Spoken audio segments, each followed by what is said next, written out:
अच्छा, अगर आप कोई काम कर रहे हो, कोई सर्विस प्रोवाइड कर रहे हो और आप ऑब्वियसली जब आप डील करते हो अपने क्लाइंट्स के साथ, तो एक कॉस्ट की बात हमेशा आती है, क्योंकि अगर आप कोई भी सर्विस प्रोवाइड कर रहे हो, तो आप बताना चाहोगे अपने क्लाइंट को और आपका क्लाइंट भी आपसे जानना चाहेगा कि जो भी आप सर्विस दे रहे हो, उसमें कितना खर्चा आएगा, ठीक है? फॉर एग्ज़ाम्पल अगर आप किसी क्लाइंट के लिए एक सिंपल सी वेबसाइट डिज़ाइन कर रहे हो, ठीक है? और वो वेबसाइट आपको पता है कि उसमें आपके 4 दिन, 5 दिन या 1 महीना लगेगा बेस्ड ऑन जो भी आपका एग्रीमेंट हुआ है, तो एक कॉस्ट भी होगी। तो मैं ये कहना चाह रहा था कि अगर आप अपने क्लाइंट के साथ काम कर रहे हो और आप सर्विस प्रोवाइड कर रहे हो, तो number 1 you should be very open about the cost.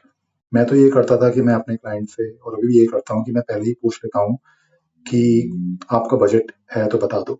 तो बजट से क्या होता है कि आपको एक इनिशियल क्वालिफ़िकेशन करने में काफ़ी हेल्प हो जाती है।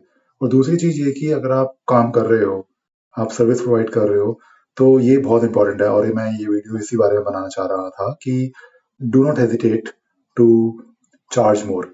मतलब मैं ये नहीं कह रहा कि आप बहुत ज़्यादा चार्ज करो, मतलब जो भी आपको ठीक लगता है आपके डे रेट के हिसाब से, उससे थोड़ा-सा ज़्यादा चार्ज करो। उसका बेनिफिट ये होगा कि अगर आप थोड़ा ज़्यादा चार्ज करोगे ना, तो होगा क्या कि अगर आप इंडिविजुअली काम कर रहे हो, तो ऑब्वियसली आपके पास ज़्यादा पैसे आएँगे और अगर आप एज़ अ टीम काम कर रहे हो, आपके पास लोग हैं जिनको आप सैलरी देते हो, तो obviously you will get more cash flow in the company. तो तो बेसिकली कहने का मतलब ये है कि जो पैसे ज़्यादा आते हैं, वो आपको उसका बेनिफिट ही होगा, ठीक है? नंबर 1। नंबर 2, अगर आपके पास पैसे ज़्यादा आएँगे, तो हो सकता है कि जहाँ पे आप 4 काम पकड़ते थे मार्केट में, उसकी बजाय आप 3 काम पकड़ोगे और वो जो आप 3 काम पकड़ोगे, उसमें ऑब्वियसली अ, हो सकता है कि आप अगर थोड़ा-सा ज़्यादा चार्ज करो, तो you will end up earning maybe the same amount और maybe more amount, slightly more amount, but आपकी सर्विस इंप्रूव होगी। क्योंकि जब आप किसी से पैसे लेते हो और काम करते हो, तो अगर आपने किसी से अगर आपके 4 क्लाइंट हैं और आप कमाते हो महीने का लाख रुपए और आपके 3 क्लाइंट हैं और आप कमाते हो लाख रुपए, ठीक है? दोनों केसेस में आप सेम पैसे कमा रहे हो, बट अ, आप क्योंकि कम क्लाइंट्स हैंडल कर रहे हो, तो आपकी क्वालिटी ऑफ सर्विस इंप्रूव होगी। तो मेरा कहने का मतलब ये है कि अगर आप ज़्यादा पैसे चार्ज करते हो, तो आपकी क्वालिटी ऑफ सर्विस इंप्रूव होगी और ये आपका एक गोल होना चाहिए, ठीक है? You should worry about doing good work, not really lot of work. End of course at the same time अगर आप ज़्यादा पैसे कमा रहे हो या ऑलमोस्ट सेम पैसे कमा रहे हो, तो वो आपके लिए बेनिफिशियल ही होगा, ठीक है? ये तो एक ऑब्वियसली एक बात होगी। और अगर आपको लगता है कि हाँ, आपको नंबर ऑफ प्रोजेक्ट्स भी इंक्रीज़ करने हैं, तो आप अपनी टीम ग्रो करो। मतलब ये एक साथ-साथ आपको सोचना चाहिए, ठीक है? और अगर आप ज़्यादा पैसे चार्ज करते हो, तो कई बार ऐसा होता है और ये मोस्ट केसेस में होता है। तो अगर आप ज़्यादा पैसे चार्ज करोगे, तो जो आपका क्लाइंट है, ठीक है? वो भी एप्रिशिएट हो सकता है करे कि जो आप क्वालिटी उसको दे रहे हो।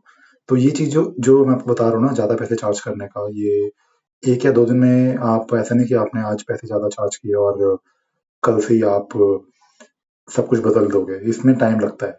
तो जो भी आप मतलब सोच रहे हो अपने काम को लेके और जो मैं आपको बात बता रहा हूँ अपनी सर्विस को थोड़ा-सा इम्प्रूव करने की, quality of service, quality of work, by of course doing less work, maybe less work but charging more।